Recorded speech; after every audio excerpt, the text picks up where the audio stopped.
Ito ang strainer ng injection pump. Problema nito, walang pwersa ang kanyang sasakyan. Dito po yan nakalagay. Yan.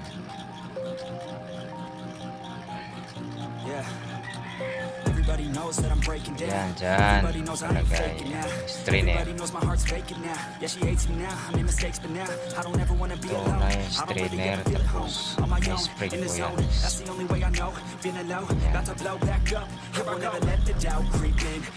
Puno po ito ng dumi, kaya nilinis natin.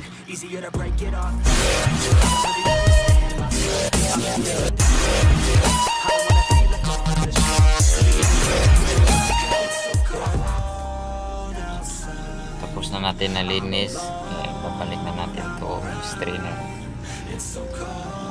Dahan-dahan lang, hindi mabaliktad. Ayaw na natin yung strainer, ganyan. Bagsak na natin pa. Sunod naman, ilagay natin ang spring. Yan. Tapos ito po yung ginamit kong panikwat sa kanya. Liit na alambre lang. Lagay natin yung sealing washer. Punasan natin yung sealing washer. Para di mag-leak. Yan, sealing washer. Then tapos yung spacer niya bakal. Tapos sunod naman yung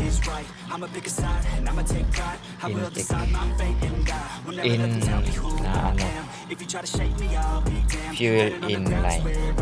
Ganon. Galing yan sa fuel pump. Ayan, ito yung fuel pump nya. Marumi na. Palitan na din.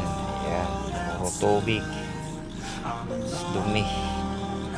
Palitan natin to para di na mabarahan ang strainer. Yan kasi yung dating puta sa strainer. Yes, lalagyan natin yung punji bolt nya. Kalimutan itan lang to ng 17mm na socket. Hindi naman huwag naman masyado higpit baka maputol. Tama lang. Kalitan natin ang punji bolt.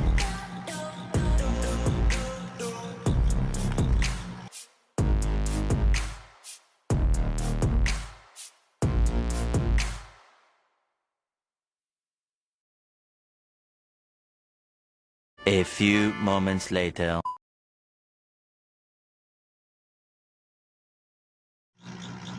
Yan, nakabit na tayo yung punji bolt. Higpitan na natin ng 17mm na socket. At naikabit na rin natin ang bagong fuel filter. Yan, na-pump na rin natin, napalabas natin ng diesel. Kaya start na lang natin.